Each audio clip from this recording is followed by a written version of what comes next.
Bonjour Géraldine Martineau. Bonjour. Merci de me recevoir au Théâtre du Palais Royal à Paris, Oui. dans cette loge qui a accueilli Sarah Bernard. Oui. On se rencontre aujourd'hui justement pour parler de votre nouvelle création, L'extraordinaire destinée de Sarah Bernard, que vous avez écrit et mise en scène. Oui. Vous avez lu ses mémoires, Ma double vie, pour créer ce spectacle. Tout d'abord, quelle personne avez-vous découvert à travers cette lecture ? Et ensuite, qu'est-ce qui vous a donné envie de créer un spectacle sur elle ? C'est vraiment Sarah Bernard que j'ai découverte en lisant les mémoires. Je la connaissais pas tant que ça. Et j'ai tout aimé. J'ai aimé sa langue.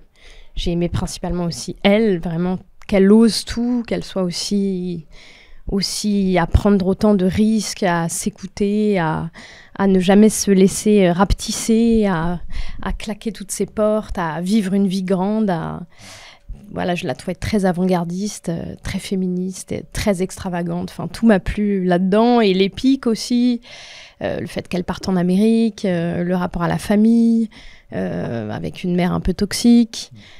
En fait, tout était, évidemment, le fait qu'elle ait été à la Comédie Française, que moi aussi j'y ai été, qu'elle en soit partie. Et à la fois, tout soit me faisait écho, soit m'intéressait à traiter et développer dans une matière théâtrale. Et j'avais aussi envie de faire un spectacle un peu fresque, avec du monde au plateau, faire des belles images. Et du coup, évidemment, ça s'y prêtait aussi, le fait de parcourir comme ça sa vie. Donc ça a été un grand coup de cœur. Et après, ça a été un long chantier de mise en œuvre pour pouvoir le faire. Et toujours pendant la lecture des mémoires de la double vie, vous dites que ces combats et ces obsessions ont beaucoup résonné en vous. Mais du coup, quels sont ces combats et ces obsessions ? Beaucoup de choses très féministes, déjà, d'oser demander à être payée autant qu'un homme, qui à l'époque était une chose folle, et où encore aujourd'hui c'est pas assez avancé, donc elle est encore moderne aujourd'hui, même s'il s'est passé un siècle et que les choses ont beaucoup évolué. Et donc il y a beaucoup, oui, cette manière de s'assumer, de prendre sa place, et aussi cette manière d'oser tout le temps bouger, en fait, aller là où on l'attend pas, là où elle a envie d'aller, de pas s'enfermer, de pas être dans un carcan, soit un carcan qu'on a personnel, soit que la famille nous a mis, soit la société, soit elle c'est comme une mue permanente, j'ai l'impression, sa vie, elle ose tout le temps partir. Elle claque 2 fois la porte de la Comédie Française, elle est dans le plus grand théâtre prestigieux et elle en part, et après elle a plusieurs années d'errance où elle a plus de travail, elle est blacklistée. Mais à chaque fois, elle rebondit, en fait. Elle revient après à l'Odéon avec Ruy Blas. Elle est sacrée reine. Tout le monde la trouve exceptionnelle. Donc, ça lui permet de revenir à la Comédie Française. Et elle se sent un peu enfermée. Elle a des rôles qui lui plaisent plus. Elle n'est pas assez écoutée par l'administrateur, pas assez respectée. Elle trouve que c'est un panier de crabes. Et elle part, alors qu'elle a les plus beaux rôles et qu'elle a en soi tout ce qu'elle veut, et Paris à ses genoux, et la presse dithyrambique, etc. Et elle part en Amérique. Enfin, à chaque fois, elle n'écoute qu'elle. Tout le monde critique ses choix. Personne trouve que... Mais oui, je trouve que souvent, on est timide dans nos choix. On n'ose pas quitter un travail qui nous plaît plus, mettre des limites à un patron, se réinventer totalement. Elle, c'est ça perpétuellement. Et je trouve que c'est ce mélange de risque et de volonté d'être traitée en égal par rapport aux hommes que j'ai essayé de faire ressortir dans ma pièce et qui me parle le plus aussi, et parle encore à tout le monde, je pense, aujourd'hui. Et dans cette vie foisonnante, là, comment s'est opéré le choix des différents épisodes de vie entre les mémoires et l'adaptation de ce qu'on va voir sur scène ? J'ai beaucoup travaillé, lu beaucoup de bio, etc. pour avoir énormément de matière. Et du coup, évidemment, j'ai écrit à la base un fleuve et j'ai dû beaucoup couper. J'avais écrit une scène très, très, très, très longue sur la guerre de 1880 avec la Commune, par exemple, de au moins 10 minutes dans le théâtre de l'Odéon. Ça, maintenant, il y a un petit passage de narration. Voilà, comme... J'avais pas envie de faire un spectacle trop fleuve pour qu'il reste accessible, et donc évidemment j'ai dû faire des choix. Donc c'est ça, j'ai choisi un peu la famille, d'abord son enfance, comment on grandit dans une famille avec une mère un peu toxique, qu'on n'est pas forcément tant que ça apprécié dans la famille, qu'on est un petit peu à part. Ça, c'est des thématiques le fait d'être un peu à part, que j'avais déjà traité dans La Petite Sirène, dans plusieurs de mes spectacles, qui me parlent. Et ensuite, il y a beaucoup le théâtre, sa vie avec le théâtre, la Comédie Française, Ruy Blas à l'Odéon quand elle devient sacrée reine. Et puis, je vous dis, toutes ces portes claquées. Après, je traite l'Amérique parce que son premier voyage en Amérique, c'était fou. C'était fou à l'époque d'aller en Amérique. Et c'est une belle matière théâtrale pour le voyage. Et le succès qu'elle a eu là-bas, elle jouait sous des tentes devant les Indiens. Enfin, voilà, il y a une parenthèse un peu plus fantasque et musicalement un peu plus légère aussi à ce moment-là. Et puis après, quand elle revient, je traite pas mal l'affaire Dreyfus aussi. J'ai tout un fil avec le fait qu'elle soit juive et l'antisémitisme, et aussi l'antisémitisme qui revient en ce moment.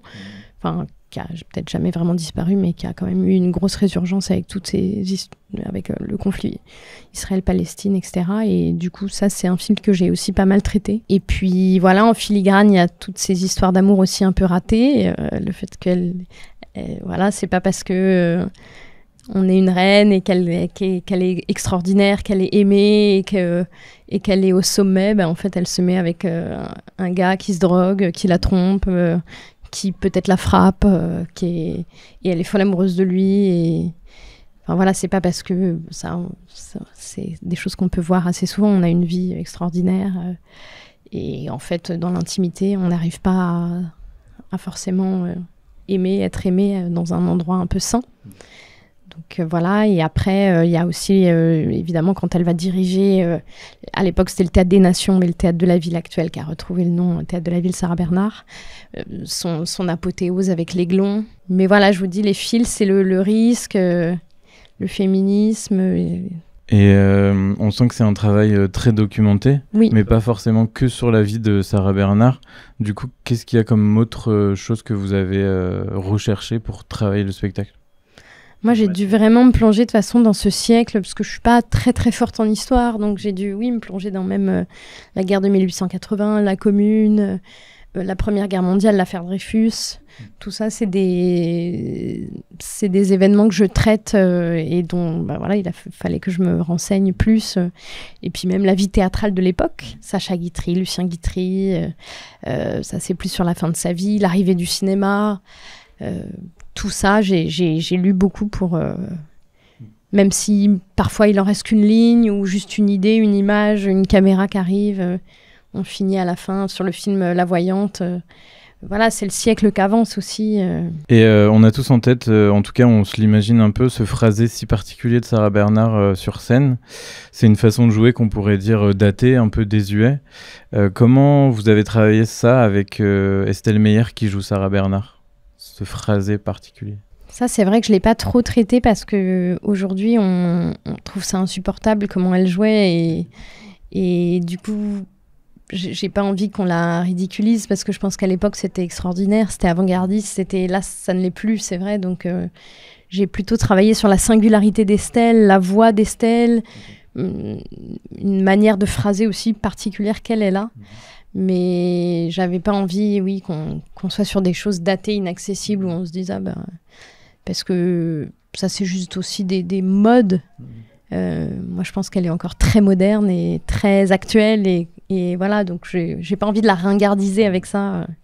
Et on parle d'hommage au théâtre, mais c'est un hommage aux interprètes aussi, parce qu'il y a une quarantaine de personnages, peut-être un peu moins, dans l'histoire, et les comédiennes et comédiens ne sont que 10 au plateau.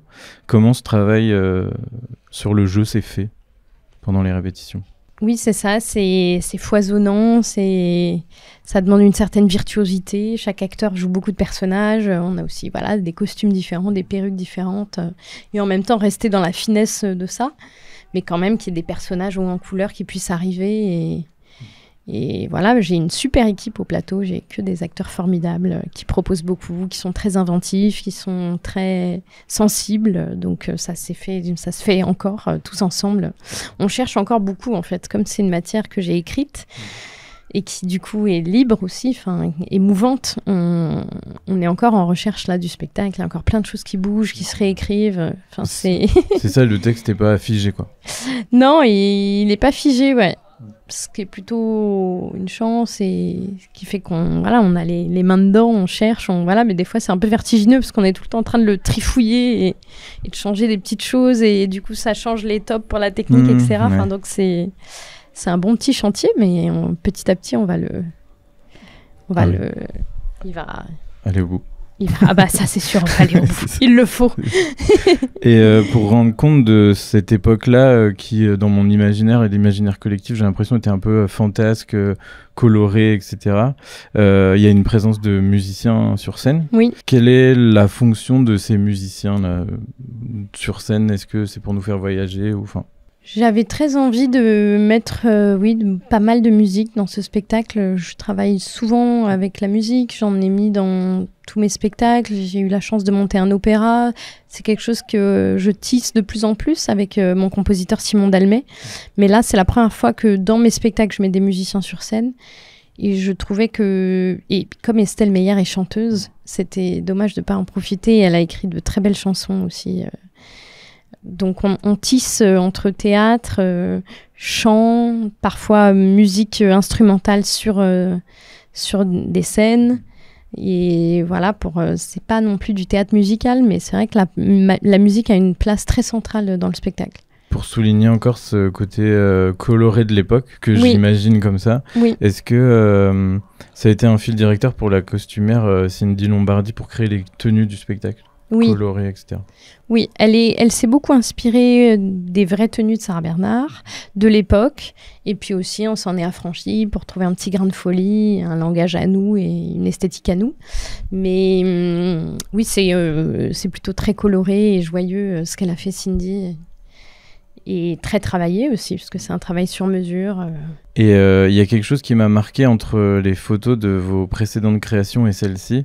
Justement, c'est un véritable virage esthétique, puisque avant, j'avais l'impression que c'était plus sombre, plus dark, on va dire, alors que là, c'est très coloré. Comment vous expliquez ça? Bah là, justement, oui, j'essaye même dans les lumières, de recolorer, il va y avoir des moments quand même un peu dark. mais oui, c'est quand même l'extraordinaire destinée de Sarah Bernard. On est au Théâtre du Palais Royal. Je pense que les gens aussi ont besoin et envie aussi de pouvoir voyager dans quelque chose aussi de joyeux et coloré. Mais ça ne sera pas que ça non plus. Il y aura aussi des moments plus dark, comme vous dites. Pour finir, vous dites que vous aimez appréhender la psyché d'un personnage par la somme de ses choix, de ses rencontres et de ses hasards. Et la lecture de biographie ou de mémoire est idéale pour ça. Est-ce que vous en avez à nous conseiller d'autres, de comédiennes, comédiens ou d'autres carrément? En fait, moi, je suis très friande des seuls en scène inspirés que les gens ont écrit un peu sur leur vie, ou en effet des mémoires. Je trouve qu'il y a une vérité. Alors, après, évidemment, il faut que ce soit bien fait. C'est plus ou moins bien fait, mais c'est vrai que même tous les livres qui sortent sur les gens, les femmes en ce moment, que ce soit Neige Sino ou voilà, tous les livres, Isil Lebesco, Judith Chemla, là c'est une autre thématique, hein, mais c'est vrai que je trouve que parfois dans la vie, on ne se dit pas assez les vraies choses, parfois je trouve que ça reste assez superficiel, et moi j'ai assez besoin de profondeur, et ça m'intéresse beaucoup de savoir comment les gens se débrouillent dans la vie, en fait, font leurs choix. En fait, les gens, c'est plus sombre, je pense, pour beaucoup de gens que ce qu'on veut bien croire. Les gens ont leurs névroses, ont leurs empêchements, vivent des choses dures. Et je trouve qu'on cache vachement tout ça et qu'on essaye vachement d'enfouir et qu'on se dit pas les vraies choses quand on travaille ensemble, quand on se croise. Et je trouve que c'est quelque chose qui apparaît plus dans les seuls en scène, dans les mémoires, dans les films autobiographiques, les autofictions. Je trouve ça très important, en fait, je sais pas, on nous apprend pas à vivre et comment chacun se débrouille avec tout ça, comment on vit, comment on tient debout, comment chacun a vécu des drames, ou comment chacun vit avec son déni, ou au contraire. Et je trouve que c'est très, très, très intéressant. Et après, là, évidemment, moi, j'en ai fait un spectacle. Donc cette intimité-là, elle existe par moments dans des moments de narration. Ou quand on la voit faire ses choix.